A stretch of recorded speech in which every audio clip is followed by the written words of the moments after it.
The researchers of this group asked them if they knew the word. 33.3 said yes, and 66.70% said no. And the word was, this is Dyslexic Trancendance.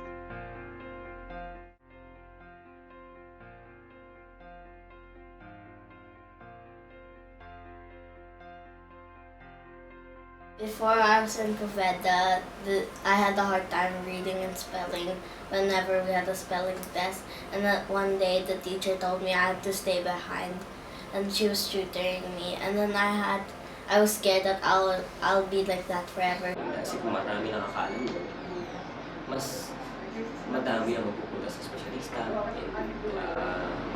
The early detection na pwedeng mangyari, kasi mas madali makukuha. Mas madali ma-manage yung problema. Kasi it gets worse before it gets better Ganun siya So, mas maganda na maakpa na makita na mayroong dyslexia yung bata. My intervention started when I was around 6 or 7. Well, it was hard and confusing. I didn't understand, and they would teach me it, and we had to do it all over again if I didn't understand one simple word. After that confusing intervention, I went to an easier intervention where Teacher Freddie taught me how to use clay and then just picture it, and then if you learn how to spell the word, you should know how to spell it backwards and forwards. And then when he taught me how to use the clay, it would be easier because instead of drilling it into my head, I would remember it. There was already intervention. Much later, I noticed that she could already read on her own. And then we could read books together, and she wanted more and more readings with me. So there was a total change. It was difficult for us because we didn't know who to ask. There's no support group for parents that you can talk to, or you can share information or experiences. So we had to research a lot of the things about dyslexia on our own.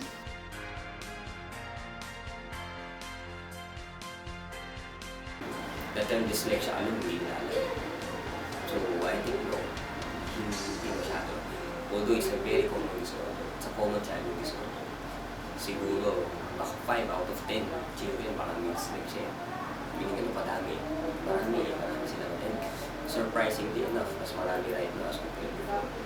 Kasi like for me, the past 3 years, I think it's not one of my top cases before Pero for the last 3 to 5 years, I would say, dumadami sila. I don't know, I think it's also a result of awareness. Pero I think marami pa rin hindi alam. Kasi when I talk to parents, kung alam nila dyslexia, nanginig nila, but they don't know it. So I think, kulang pa din. In the Philippines, media hasn't well, in my experience, media hasn't really played a big role in dyslexia in terms of exposure, in terms of discussion, in terms of even in the internet. If you search, very few people are talking about it. So very few media people are covering or are interested about it.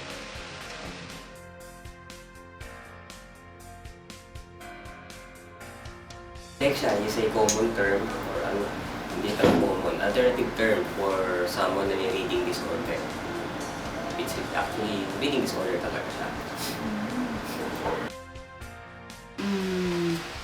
Dyslexia can be defined in many ways. Right? If you go by the definition of Merriam-Webster, there's a definition there about dyslexia that it's a disability. But if you ask me personally, for me, dyslexia is a gift. Dyslexia is hard to detect at a young age. So even testing dyslexic children, it really starts at the age of 7, because it's only at that age wherein they are expected to read. Like, oh, you can't read or spell. Wow, look at us. Look, we can do this. And when I used to ask them questions, they didn't get that. They'll be, wow, you don't understand that. That's so easy. It's just this, this, and that. It's only 3 letters. It's only. And then they would tell me I'm dumb sometimes. Like, that's so easy. Don't you think that's so actually dumb if you don't know it?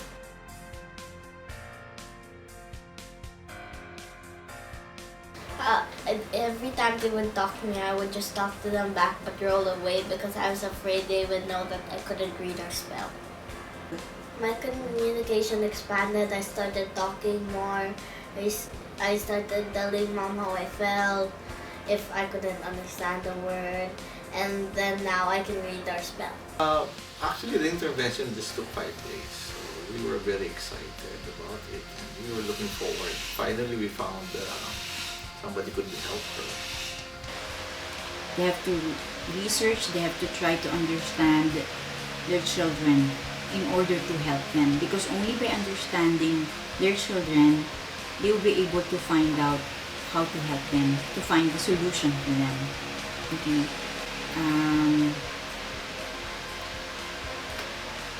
I've been there, no, yung being impatient with the kids, and don't be angry when they don't get it.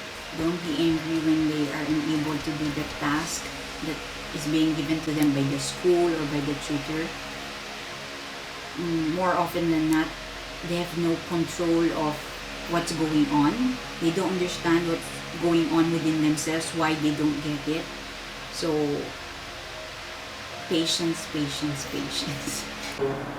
Kung dumadami may alam, dapat dumadami din ng alam ng tao kung paano niya gawa yung paraan ng problema. Surprisingly, hindi. Dumadami lang siya. So, hindi na-prevent. Diba?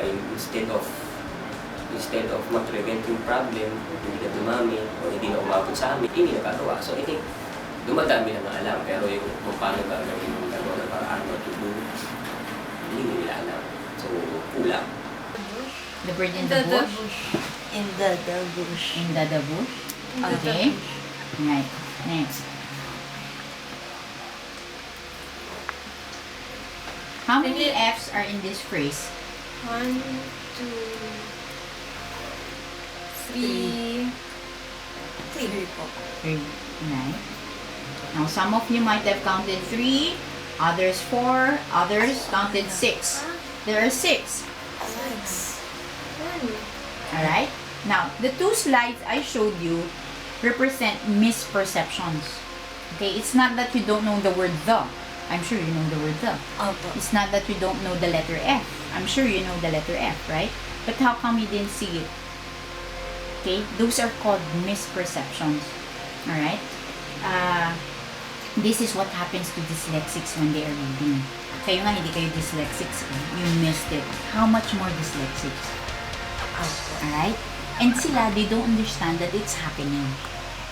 Right? I'll explain to you why. Now, ito yung background. Okay, currently, the Davis is in 45 nations and in 30 languages. The book I showed you, that's translated into 30 languages. Oo. Spanish, French, German, meron pa yatang Egyptian eh. I had a classmate from Egypt. Meron po doon. Oo. So, it's really worldwide. Medyo huli na nga ang Philippines eh. Okay? Okay. It was established in 1981 by Ronald Davis together with Dr. Fatima Ali, which recently she passed away, by the way. Okay? So, in 1982, the Reading Research Council opened. Right? For Ron Davis, okay, he started the program actually for adults. It was designed for adults. But because it was so successful, okay, it was offered to children. Okay, so Ron Davis is an engineer, artist, and a businessman. He had a very challenging childhood. He could not read, but he had an IQ at the genius level. Okay? So, as an adult, he experimented on himself to find out why his reading got worse when he was in his artistic best.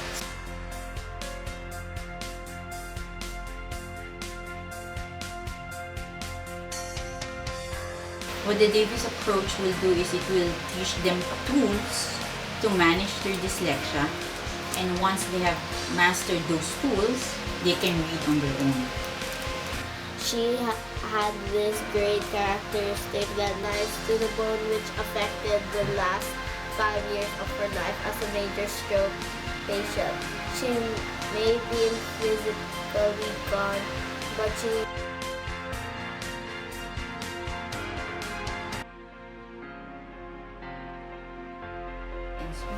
happy I could finally do something I wasn't able to do for a long time.